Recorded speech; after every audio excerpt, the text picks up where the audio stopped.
Great. That means our guest is a coffee lover. Of course, the mental health issues are not anything which is any kind of evil spirits or spiritual matter, because still in 21st century people think that it is, which is totally not. Hello everyone and welcome back to Kautilya Kanect, where words connect creativity, growth and care. I'm your host Kripa Agarwala and today we are diving into a topic that truly matters, mental health.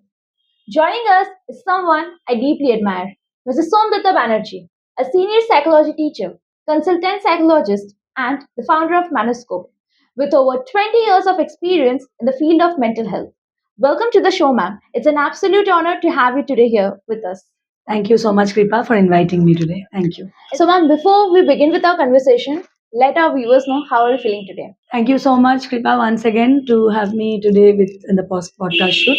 Actually, we all are facing every day a lot of challenges in day-to-day life also. So yes, I had another program today in the morning, and now I'm here Yes. for the shoot. It's feeling good. It's very nice. Thank you. How would you define mental well-being in today's youth's context? See, mental health issues, as I said just now, have increased tremendously in the last few years, especially from COVID. We have seen from 2020 that every age, whether it's a toddler or an adolescent or adults, all of us, we face a lot of challenges in daily life. Now, being it our studies or workplace or as a family person, we have to face a lot. Now, when we talk about the adolescent and teenage, we know it's very, very crucial that the challenges which they face during this particular age, because we often explain the term adolescence as a period of storm and stress, because every day they have to face a lot. They have to fight psychologically, emotionally, and mentally to cope up with all the challenges. Now, very important is how much resources and how many amount or how much amount of coping skills and strategies we have around us, which helps us to actually fight these stresses. So it's very important to be mentally, psychologically healthy. We have to take care of our mental health Yes. at every stage of life. Okay, that's good to know about it. Well, whatever you have mentioned, that's really crucial to our viewers to know about it because the topic is so much sensitive that maybe most of the people doesn't know about it. Actually, the thing is that, the most difficult part when we talk about mental health, as we all know that whenever we fall sick or we are not well physically, we go to a doctor, but Yes. we never visit a mental health professional when we Exactly. do not feel well, like Yes. from our inside. So what happens is there is a lot of stigma and a lot of other issues related to mental health, which is still there in our society. People, they feel very embarrassed to Hmm. talk about this mental health condition or state, and whenever that is not addressed on time, it increases. Yes. So if it is detected and intervened and proper professional guidance is given, obviously there is high possibility that the things can be better in the long run, but it doesn't happen. It goes on, and the time comes when it's too late for the person to understand that why didn't I start before. Yes. So whenever we find somebody, whether it's a toddler or a teenage or a school going child, anybody, the things are not going in line with each other. Like there is something which is a little bit different, and the person is not being taken care of. So Hmm. obviously we should give a hand to that person. We should help the person to come to a mental health professional. Professional. And very important is our society. There's, just now I said, there's a lot of taboo and stigma. Though we are Hmm. in 21st century, we are talking about AI and all this chat GPT and so many Hmm. things, new things are coming up, but we are still lagging behind in this coming up or talking about mental health. So it's very important for us and high time for us to understand that it's a very crucial and important thing, which at one point of time it will be much more important than our physical health also, because physical health can be treated quickly, but mental health conditions are very difficult to Yes, ma'am. get treated. So as you have mentioned AI, as we all know that social media has been playing a vital role in our life nowadays. So how does it influence mental health both positively and negatively? See, social media has been influencing us for the last few years. It's very high. And we know that there are many things which are actually, there are a few things which are good, which are bad, both the positive and negative things we should discuss. And now at present, we can see how much AI is influencing. And recently, we know all these different Gemini app and the other apps through which Hmm. people are making and getting different kinds of photographs, Yes. and they're putting it on social media. They're thinking that getting a number of likes Huh. and followers and subscribers, which everybody wants actually. We all want attention in life, but they're not understanding that this is just a particular a phase. It's not a very permanent kind of thing. It's a temporary thing, and we are all very happy with that. But when we look for something which goes beyond, and if you think that I will connect with somebody emotionally and deeply, that time this is very difficult to handle. Like, it's not only the things which are in forefront, it's just not temporary thing. So what my suggestion is, it's very important to understand that AI or other things, whatever new apps are coming, it will never be a replacement of the human mind. It cannot be, never. So the way the handling of emotions, the way we have sympathy, we should show sympathy and empathy. That can never be another answer, Yes, or ma'am. something from AI that we are going to Replaced. get That cannot be replaced. replaced. Exactly. So that is very difficult. Plus, when we talk about creativity, we talk about decision making, judgments. So these things, do you think that AI can replace the Never. human mind? It Never. cannot be. It cannot be. And it's very temporary that people are not understanding. They are just running after this temporary thing. It's only for some time they are getting likes, followers, good comments, which makes us happy. But it is not for a long period of time. This will come to an end So very can soon. we call this particular thing a term known as preoccupied stage? Yes, of course, it's a preoccupied state because there is a lot of difference between the real world and the imaginary world, and always it's better that we stay in the real world. Hmm. Sometimes we try to imitate the models, the actors, actresses, whatever we see on stage, Hmm. but that is not real. You are going to the imaginary world, Yes. so you have to think that I cannot stay in the imaginary world for a long time.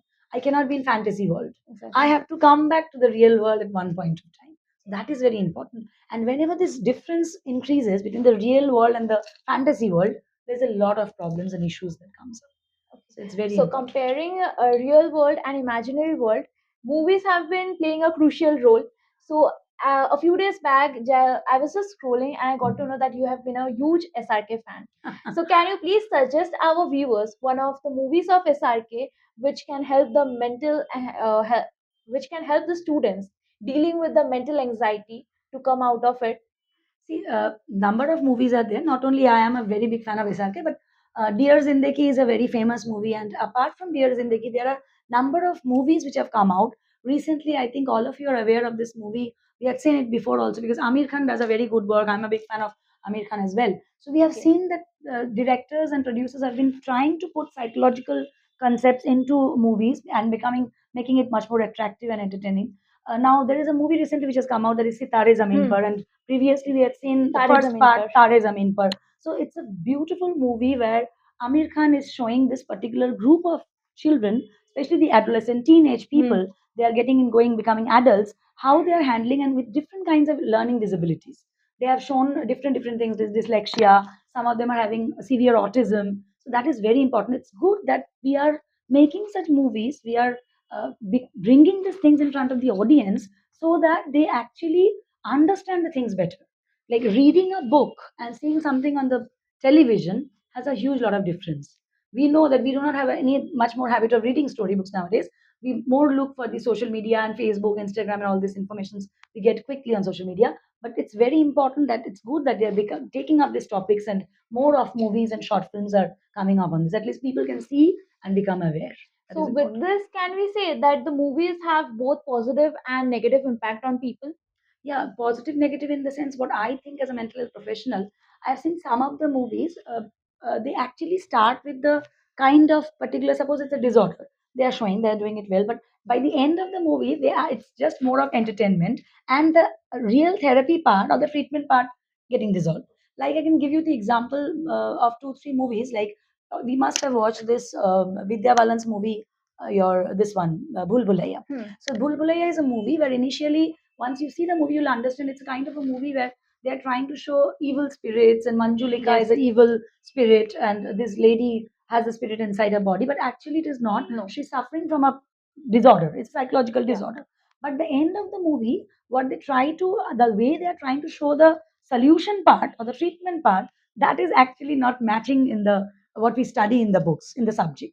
So those things you have to understand, and whoever is watching the movie, they should understand it's more of entertainment and understanding awareness, but maybe at times it's not the correct solution or the treatment or therapy that we get from the movie. So for that, we need to read the books and get more information from the. So we were discussing about some of the movies in the recent years. They have got a very good influence on people because they have been trying to bring out the psychological topics in the movies. English movies were always there. Hindi movies are also there. So it's always good that awareness increases through this type of short films and movies. It reaches the mass, the Yes, ma'am. audience. That is really good. Okay, ma'am. So nowadays in social media, whenever we open social media, we have been seeing people for dealing with their mental health. They have been started doing journaling. Even there are some websites they have been selling journaling kits. Does it really have any influence on mental health? Yes, see, as mental health professionals or psychologists, we always say that it's good when you write down the things in your diary. Previously, also, we did not have so much of this concept of counseling, psychology, and all. But when we were also in the school or childhood years, those times we have thought of writing things, which whatever is coming to your mind. Hmm. So that helps a lot in the way that children nowadays, their attention, their focus has got distracted. They're very much distracted because of the social media, mobile phone, screen times. So if they can take out little bit of time the whole day, maybe in the night when they're going to sleep, before that if they write down whatever they have been doing the whole day and whatever thoughts were coming, some of them are good, some of them are bad. Sometimes they might have some difficult and different type of experience in school or college or maybe in her workplace. So if she can write down that on a daily basis, obviously it's going to help them a lot in the long run. It will help to have a control over their mind. Okay. So, according to your personal opinion, should a person start writing their thoughts out in the diary, or should they buy a proper journaling kit for it? No, it's diary. It's always something very personal which will be there. Nothing like you need to go and buy things from the market. As I said, the concept of this whole of psychology, counseling was not there. But still, those days also we know we used to write diary. So it was a habit for everyone. Nowadays, it's becoming difficult because we have a lot of other things to get distracted to. It's always good if you have your own personal diary. You can keep a note of on your daily basis. Okay, ma'am. So with that, we have been seeing people nowadays dealing with a lot of, health issues. They have been opting for vegan things. They have been trying to sleep for 7 to 8 hours. Doctors have been recommending to sleep for 7 to 8 hours. They should have a proper physical lifestyle, like the healthy physical lifestyle. So, are these all things really mandatory for dealing the mental health? Yes, of course, it is very important because proper sleep. Sleep has got a very important impact on the body. And whenever we talk about psychology, we all know that mind and body are connected. So, suppose if somebody is not getting proper healthy food or not getting proper sleep, that will obviously have an impact on the mental health. So, minimum for adults, 5 to 6 hours of deep sleep is required. If we see the sleep pattern, we will see that it's in the midnight around 2, 2:30 or 3 a.m. is the time when everybody needs deep sleep. So that has a lot of impact. So to keep ourselves very calm, next day work and everything to schedule properly, sleep has to be very, very important, playing a role here. Okay. So, we have been seeing a lot of practical ways to deal with our mental health: meditation, journaling, and then you have said for the healthy lifestyle. But for the individuals between the age group of 18 to 23, what practical piece of advice would you like to give?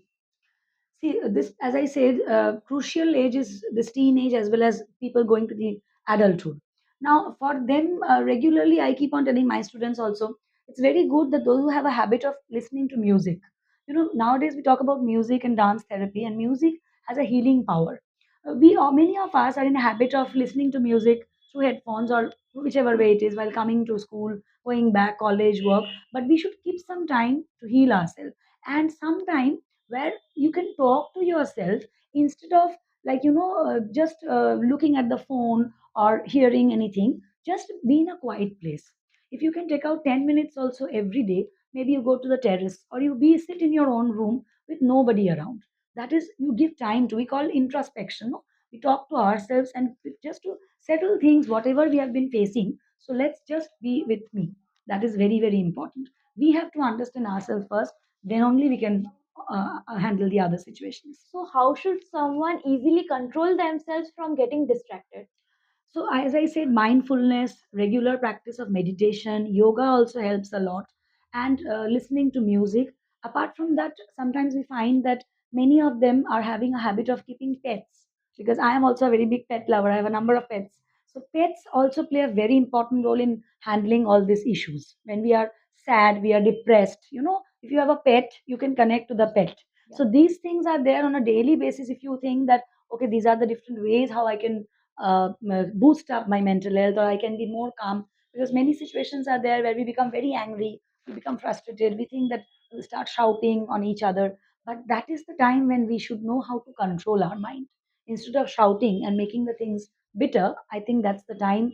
If you can just come and have a training on this for yourself, then obviously you'll be in a better situation to handle that time frustration, anger. And what about someone who cannot express themselves? It's very difficult for them. They need somebody to help them, of course. Sometimes we find there are people who are very shy, they are very introvert, they are not like the others. That is okay, because there's a lot of individual difference. All are different. Some are introvert, some are extrovert, some can easily mix with people. Wherever they go, you put them, they will easily make friends there. But yes, for this type of people, if you find that for a long time the person is not able to mix with others and share things with others, maybe sometimes we find the children, they do not have a single friend in the class. Sometimes we find the children coming from the other schools, that very often we have seen as teachers coming from other schools, they're taking 1 year or more than that to adjust themselves to that new environment, new school, new friends. So for them, you need to have somebody to whom the person can go and talk to, share his or her feelings with confidentiality, of course, and trust, which is a very, very important term which we use. Another word which we often enough use is non-judgmental. If she or he is coming and talking to you, you have to be very, very non-judgmental. You cannot just go and discuss the same thing with somebody. There you will lose the trust of the person. So it's very good that you have to be yourself very calm and composed to listen to others. So first thing is handling your own self. Second thing is handling the other person. So on a daily basis, I think this type of practices like meditation, yoga, free hand exercises, certain breathing techniques are there, or just a walk in the terrace, or spending some time with your pets, music, very important, as I said. These are all part of our daily stress management techniques. So our dynamic environment plays a crucial role, right? So does that mean that our environment should be very, toxic free? No, it is never actually toxic free. Whether it is school, college, or you're working somewhere, you will be able to adjust. You have to rather adjust yourself to the environment. You will be having people coming and going. Like when we work in a particular place, we see heads keep on changing, admins keep on changing, the management changes. So if you are very calm and composed, you will be able to adjust yourself and adapt. That is the most important thing as human beings. Why we are different, we are much more intelligent, because we can adjust and adapt ourselves. Whichever environment or place we are put into, we try to fix it, adjust. That is a very big, important advantage for us. Please tell us something about Manoscope. What's the motive behind this initiative? Okay, so Manoscope was founded in the year 2020 during lockdown, and there was a long time desire. I have wished this, there will be a foundation of my own. And during the lockdown, the situation was very difficult. As it is, we face a lot of emotional challenges and mental health issues every day. But during lockdown, I had seen the people how they started suffering when they lost their own relatives and friends, the near ones. So from then, I started this journey of Manoscope, keeping in mind that in some way we can help each other in the society. As well as Manoscope is a foundation which actually tries to do more work on some sensitive topics. Like we have been doing a number of events. Initially, it was online mostly, but last 5 years we have been doing a number of offline events also. So many there are such topics in the society where people they hesitate to discuss and talk.